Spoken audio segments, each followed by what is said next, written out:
ન દંભના પાખંડ વાત કરીશું હૃદયની ચોવીને.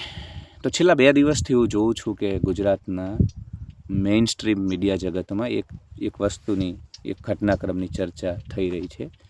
એક મહિલાને ટ્રાફિક સિગ્નલ તોડવા માટે અથવા તો રોંગ સાઈડમાં બાઇક એનું 2 વ્હીલર ચલાવવા માટે પોલીસ દ્વારા રકચક થાય અને લાફો ચીકવામાં આવે.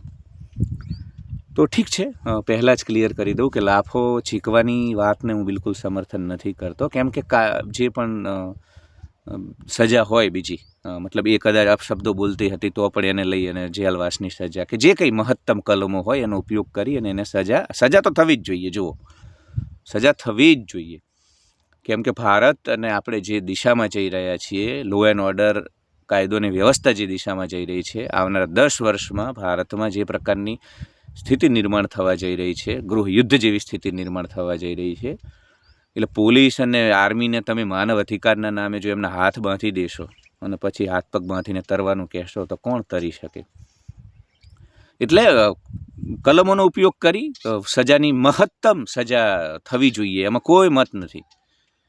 કેમ કે જેને કાયદો અને વ્યવસ્થાનું પાલન કરાવવાનું હોય એમને તમે અપશબ્દો બોલો, એમનું અપમાન કરો, તો એ પણ આ વિચારવા જેવી બાબત છે. એક તરફું કવરેજ ચાલી રહ્યું છે બધા મહિલા સશક્તિકરણના નામે વિક્ટીમ કાર્ડ ખેલીને.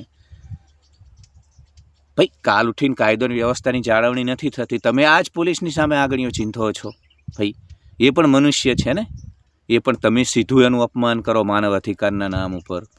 જો તમારા રક્ષણની જવાબદારી ભારતીય આર્મીની છે, પોલીસની છે, ચલો આર્મીને હું થોડીક વાર સાઈડમાં રાખી દઉં, કેમ કે તમે એવું કહેશો કે આર્મીની વાત નથી, પોલીસની. તો પોલીસ પણ ભાઈ ભીતરની આર્મી છે, ભીતરની આર્મી છે. તમે એની પાસે અપેક્ષા રાખો છો લો એન્ડ ઓર્ડર મેન્ટેન કરવાની, કાયદો અને વ્યવસ્થા મેન્ટેન કરવાની, તમારા રક્ષણની, તો પછી તમારે એક જાજરમાન રીતે વ્યવહાર પણ કરવો પડે. ભાઈ, મને ખબર છે કેટલાક છેલબટાઉ છોકરાઓ, હમણાં જ હું અમદાવાદ હતો, ટ્રાફિક સિગ્નલ ઉપર ટ્રાફિક પોલીસ ઉપર હતો, સિગ્નલ તોડ્યું એ છોકરાઓએ, નબીરાઓએ, અને ચકલી આ રીતે અપમાન કર્યું. પેલો માણસ જે એના જીવનનો ગુજરાન ચલાવવા માટે ત્યાં નોકરી કરે છે એનું. એટલે થોડીક છે ને, આપણે બધા એક તરફી વાતો બહુ કરીએ છીએ. આપણે બંને પક્ષને હંમેશા સમજવા જોઈએ. ઉન્માદમાં આવી સરકાર સામે વિરોધ હોય, વ્યવસ્થાઓ સામે વિરોધ હોય, એટલે આપણે એ સમજવું પડશે કે એમના પણ હાથ બંધાયેલા છે. એટલે એક તરફી વાતો ન થવી જોઈએ. સિક્કાની હંમેશા 2 બાજુ હોય છે.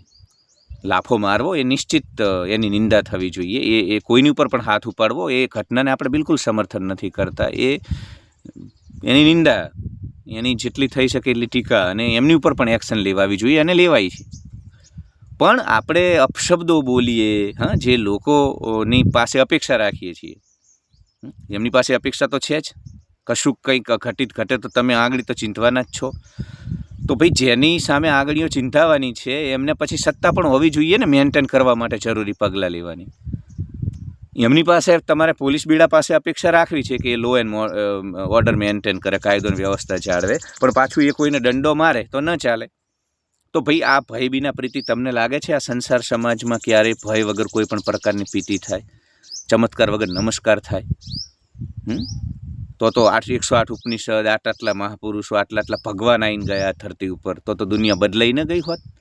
કામ, ક્રોધ, લોભ, મોહ, મદ, મત્સર, ઈર્ષા, દ્વેષ, નિંદ્રા, ભય, મૈથુનવાળી જે આપણી પ્રકૃતિ છે ને, ઉત્ક્રાંતિમાં જે હજારો વર્ષો સુધી આપણે લોકો જંગલોમાં ભટક્યા છીએ, લડ્યા છીએ, એટલે આપણી અંદર જંગલ છે, અને જંગલને હેન્ડલ કરવા માટે દંડ શાસનની જરૂર પડે.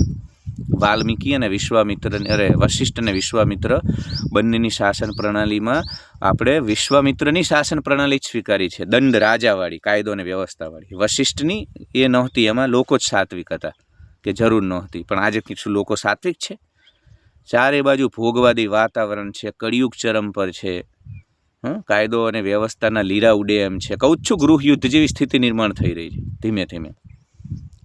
અને એમાં તમે એવી વશિષ્ઠ જેવા નિર્ણય, તો એવું અપેક્ષા ન રાખશો. દંડ શાસન જોઈએ, રાજા જોઈએ, કાયદો અને વ્યવસ્થા જોઈએ અત્યારના સ્થિતિમાં, કહું તો ડેમોક્રેસીમાં. એટલે જેની પાસે તમે માગો છો હિસાબ કાયદો અને વ્યવસ્થાનો, તો પછી એને એ મેન્ટેન કરવા માટે જરૂરી પગલાં પણ લેવા પડે. એટલે લાફો મારવો જો એટલું નિંદનીય કૃત્ય છે, એટલું જ પોલીસને ગાળો દેવી, અપશબ્દો બોલવી, કાયદો તોડીને. અને એમના ભૂતકાળના વિડીયો પણ એ મહિલાના તમે જોઈ શકો છો, જ્યારે વારંવાર આ કરી રહી છે. એટલે થોડુંક બેલેન્સ બનાવીને બંને તરફથી વસ્તુઓને સમજવાની કોશિશ કરવી જોઈએ.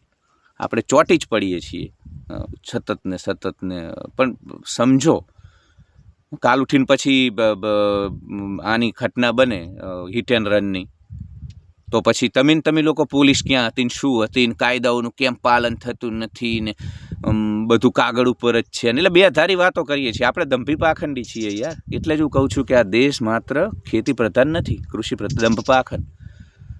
આપણે બંને બાજુ વાતો કરીએ છીએ, ત્યારે આપણે એમની પાસે હિસાબ પણ માગીએ છીએ. હવે એ લોકો જ્યારે પાલન કરવા માટે થઈને સખ્તી વર્તાવે ત્યારે માનવ અધિકારના પીપુડા વગાડવાના.